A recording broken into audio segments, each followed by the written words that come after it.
Bienvenidos a la clase de sistemas de tiempo real. Hoy vamos a ver el tema procesos, hilos y tareas. En esta clase vamos a, como lo deberán imaginar por el título, los tres puntos principales de esta clase son los procesos, los hilos, las tareas. Y en el caso de los procesos vamos a ver la definición, los estados que tienen los procesos, el modelo de estados que pueden tener y características. En el caso de los hilos también hablaremos de definición, de cómo son los sistemas multihilos y los beneficios de utilizar hilos. Y después con las tareas también vamos a definir qué es una tarea y vamos a realizar algunos comentarios sobre las tareas. También realizaremos o hablaremos de cómo se pueden clasificar las tareas dependiendo de la función y características que tienen las tareas. Para empezar, los procesos. ¿Qué es un proceso? Desde un punto de vista, ¿no es cierto?, de un sistema operativo, un proceso es un programa que se está ejecutando. Podría ser también una instancia de un programa, o otra definición que podríamos dar es una entidad que puede ser asignada a ejecutarse en un procesador.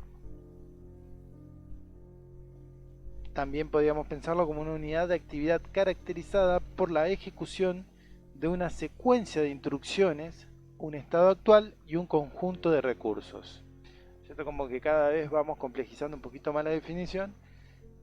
Y bueno, la realidad es que la definición final del proceso es muy parecida a esa última, ¿no? Lo definimos como entidades que consisten de determinados elementos. Los dos principales son el código de programa que se va a ejecutar y el conjunto de información asociada a ese proceso. El proceso está compuesto, digamos, la información asociada a ese proceso está listada acá. Vamos a tener un identificador de proceso por cada uno. El proceso va a tener un estado que va a indicar si se está ejecutando o no, o en qué situación está, una prioridad por sobre los otros procesos, o respecto a los otros procesos, un contador de programa que va a apuntar, digamos, a donde tiene que continuar la ejecución, punteros de memoria, información de contexto, información de estados, de entrada-salida, información de cuentas.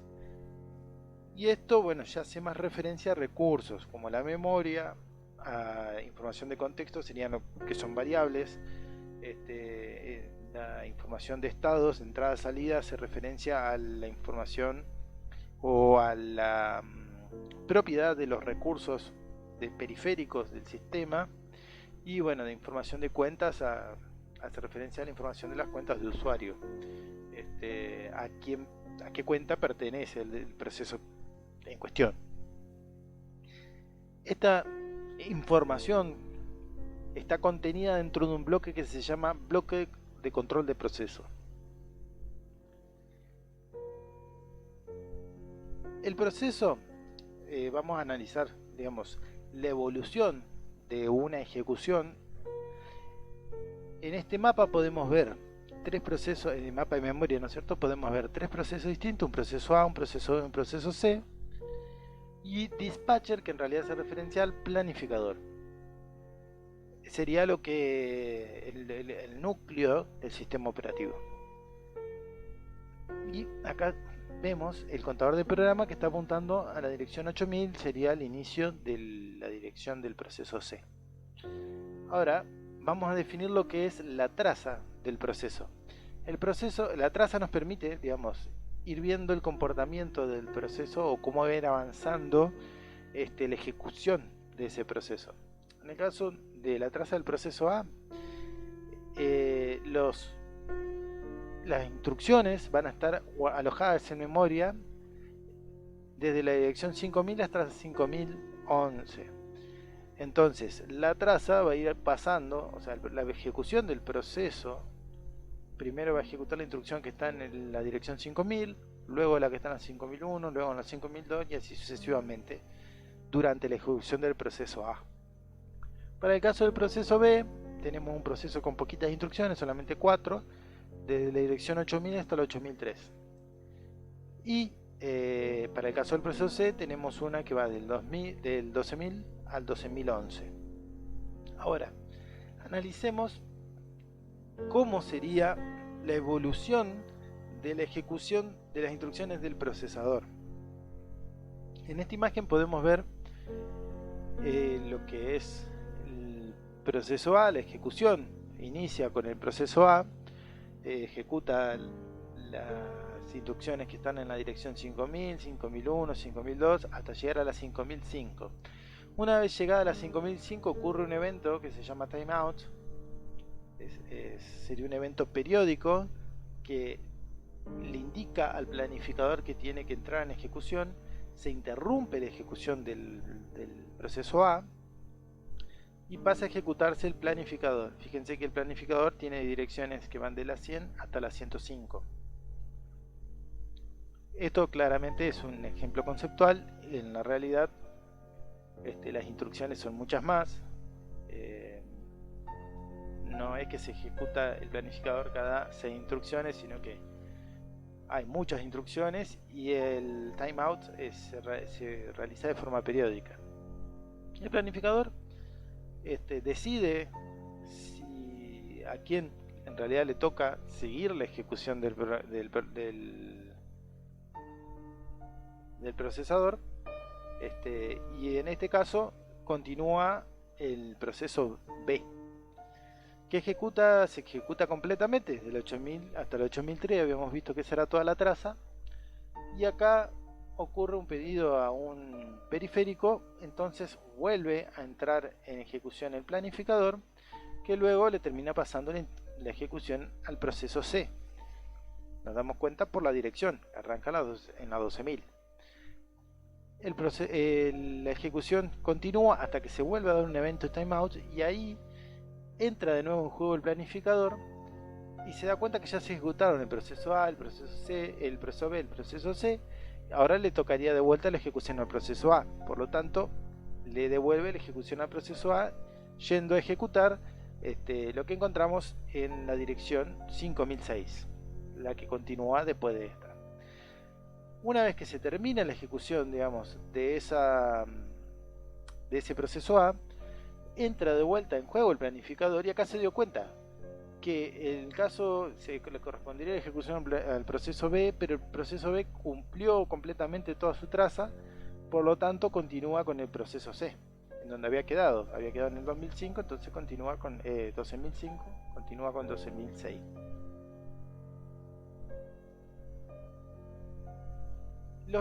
Los procesos, como vimos, pueden estar en ejecución o pueden, por ejemplo, haber terminado, como en el caso del proceso B.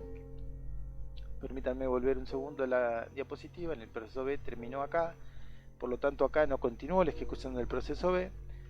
Entonces pueden estar en ejecución, que es en el momento en el que se está ejecutando el proceso. Pueden estar en espera, cuando en realidad se está ejecutando otro proceso. Por ejemplo, acá en el tiempo 15 el proceso B estaba ejecutándose, mientras que el proceso A y el proceso C estaban en espera. En el tiempo 23 se encontraba en ejecución el proceso C, el proceso A estaba en espera y el proceso B estaba terminado. Bueno, haciendo referencia a esos estados, se pueden establecer dos modelos, o más de dos modelos. Vamos a ver dos modelos de etapas en los estados que puede pasar el procesador. El modelo más sencillo, el proceso. En los modelos más sencillos, el modelo de dos etapas, que básicamente es una etapa de no ejecución y otra etapa de ejecución, así de sencillo, o corriendo y no corriendo. El evento que permite pasar a un proceso de estado no corriendo a estado corriendo lo dictamina el planificador, de la misma forma que pausa la ejecución de un proceso para pasarlo a estado detenido, sin correr. En el caso, bueno, y acá como pueden ver, el proceso también puede terminar, así como puede estar en inicio, cuando todavía no se ejecutó, ¿no es cierto? Podemos tener también procesos mediante un modelo de 5 etapas. Este es un poquito más complejo, ¿no es cierto? Y acá incorporamos varios bloques más. Uno sería el estado new, que sería cuando el proceso tiene el bloque de control pero aún no entró en ejecución. Ya se creó un bloque de control para ese proceso, o sea que ya existe en memoria, pero aún no se ejecutó en ninguna parte de su traza. Y terminado cuando se ejecutó completamente el proceso o se abortó la ejecución del proceso, ¿no? Entonces, de ese estado new puede pasar a un estado ready, que sería el estado listo para ejecutarse. Tiene un bloque de control de proceso, fue admitido por el planificador, falta ejecutarse. El planificador lo puede pasar a estado, en cualquier momento lo puede pasar a estado de ejecución. Ahí se mantiene en ejecución, ejecuta las instrucciones que están en su traza hasta que ocurre un timeout o un evento. Cuando ocurre el timeout pasa a estado ready, y cuando ocurre un evento, como podría ser por ejemplo una interrupción de un periférico, se bloquea por un momento la ejecución de ese proceso, y una vez que termina la ejecución de ese evento pasa a estado ready. En el caso que la ejecución del proceso termine, sería el release, pasa a estado terminado, ¿no es cierto? Ya se terminó la ejecución, se cumplió la vida de ese proceso. ¿Cuáles son? Bueno, las características que tienen los procesos principalmente tienen dos. Una es la propiedad de los recursos, que cada proceso tiene, en realidad el sistema operativo le asigna el control y la propiedad de ciertos recursos. Y esto es un dato muy importante porque el sistema operativo hace esto para prevenir que existan interferencias no deseadas entre procesos. Yo más que interferencia no deseada diría, bueno, resultados indeseados o corrupción de datos, por ejemplo, o incluso hasta podría ser una vulnerabilidad en el proceso. ¿Por qué? Esto hace referencia a que el proceso es dueño, tiene la propiedad de determinado periférico. Háganse de cuenta en una computadora de propósitos generales, el proceso es dueño de o tiene la propiedad, mejor dicho, de la impresora. Entonces, mientras ese proceso se encuentra utilizando la impresora, va a tener la propiedad. Si cualquier otro proceso quiere utilizar esa impresora, el sistema operativo se lo va a negar porque esa impresora ya está entregada como propiedad a un proceso. Otro caso sería, por ejemplo, determinadas zonas de la memoria que también son propiedad de cada uno de los procesos, y que un proceso pueda acceder a una zona de memoria que no le corresponde o de que no es de su propiedad, podría ser una vulnerabilidad en términos de seguridad, ¿no es cierto? Bueno, la otra característica que tienen los procesos es la planificación y la ejecución, que sería el seguimiento de la traza. Y bueno, esa ejecución se puede intercalar con la de otros procesos, que es lo que ya veníamos viendo, y esto lo planifica y es enviado por el sistema operativo, ¿no? Como lo estuvimos viendo. Pasemos ahora a ver qué son los hilos. Los hilos, en base a la característica que dimos de los procesos, el hilo es el camino de ejecución del proceso. En alguna bibliografía se llama proceso ligero. Acá con camino de ejecución ya se pueden ir haciendo la idea que en realidad hace referencia a lo que sería más bien la traza, pero tiene un poquito más de cosas que solamente la traza, que sería la ejecución del proceso. Tienen estado, tienen un contexto, que serían las variables de ejecución, pero no tienen propiedad sobre los recursos. La propiedad es de los procesos. Eso es importante. Pueden existir sistemas multihilos. En el caso de la distinción entre hilos, vamos a tener procesos que son de un solo hilo. Este sería un proceso, el cuadradito hace referencia a un proceso y la rayita hace referencia a los hilos. Entonces acá tenemos un proceso, un solo hilo. Podríamos tener un proceso con varios hilos, esto sería un multihilo, proceso multihilo. Podríamos tener un sistema con más de un proceso, con un hilo cada proceso, múltiple procesos, pero un solo hilo por proceso. O un sistema con múltiples hilos y múltiples procesos, múltiples hilos.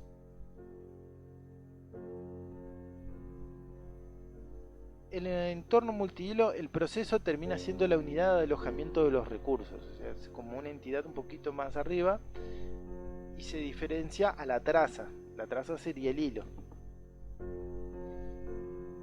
Tiene asociado una memoria virtual, los hilos. El proceso tiene asociada un espacio de memoria virtual, el acceso protegido a los recursos, como puede ser el procesador, a la comunicación con otros procesos, a los archivos o a los periféricos.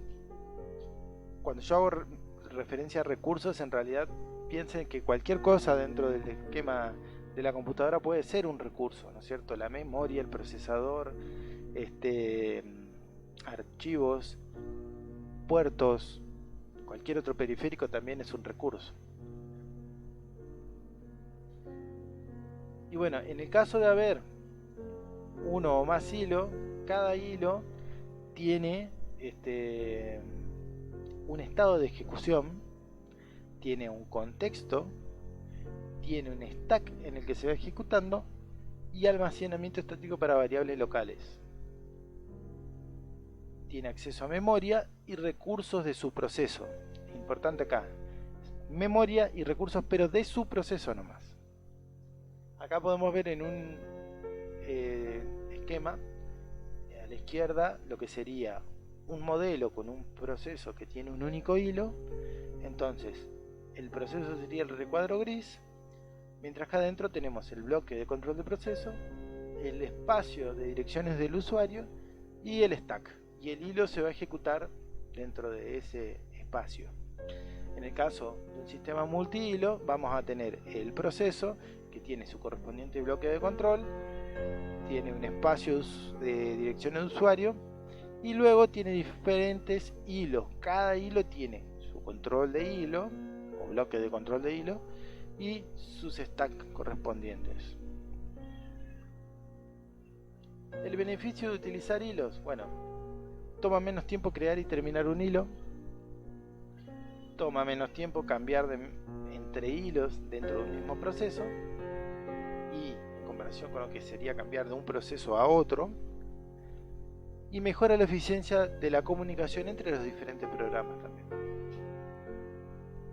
Pasemos ahora al concepto de tareas.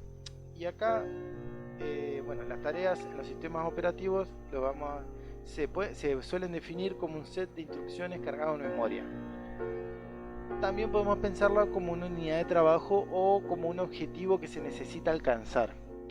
Y acá quiero hacer unos comentarios al respecto, porque tareas e hilos parecen términos bastante similares. Estamos hablando de los dos, que son digamos, la traza de la ejecución de determinadas instrucciones, ¿no es cierto? Incluso en la bibliografía a veces se encuentran como que son términos intercambiables, pero generalmente a hilos se lo usa desde el punto de vista de los sistemas operativos, mientras que las tareas se las podemos utilizar más dentro de lo que son sistemas embebidos. Y suele ser, digamos, acá en el caso de los hilos el foco está puesto en la ejecución independiente. En el caso de las tareas, el foco está puesto en alcanzar determinados objetivos. Distintos, por supuesto, cada tarea tiene su objetivo. Según la tarea, según lo que realiza la tarea, iba a decir la tarea que realiza la tarea, las tareas se pueden clasificar en tareas de procesamiento, tareas de acceso a memoria o de acción sobre periféricos. En el caso de las de procesamiento sería una tarea de cálculo o de decisión lógica, sería una tarea de procesamiento.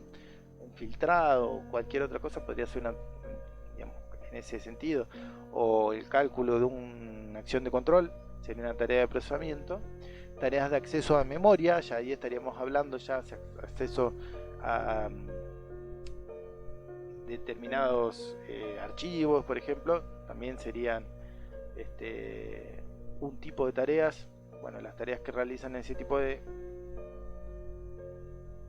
funciones son las tareas de acceso a memoria y las tareas de acción sobre los periféricos. Estas serían las tareas que inician, modifican, configuran los periféricos que se utilizan. Bueno, las características principales de las tareas, y esto es importante recordar, son el tiempo de ejecución, que va a ser medido como el tiempo que le va a tomar alcanzar el objetivo, y el plazo de entrega. Porque pasa que en muchos sistemas de tiempo real hay muchas tareas que se deben cumplir con determinada frecuencia, como por ejemplo un muestreo de una determinada señal se debe realizar a determinada frecuencia, o una acción de control se debe tomar cada determinado periodo de tiempo, por lo tanto se debe cumplir con una frecuencia. Por lo tanto se define como característica de la tarea también un plazo de entrega o un deadline, que sería el tiempo en el que la tarea debe cumplir su objetivo. Este sería el tiempo que le lleva la ejecución completa, y este sería el tiempo entre que termine una ejecución y la siguiente. Y hasta acá llega la clase de hoy. Muchas gracias y hasta luego.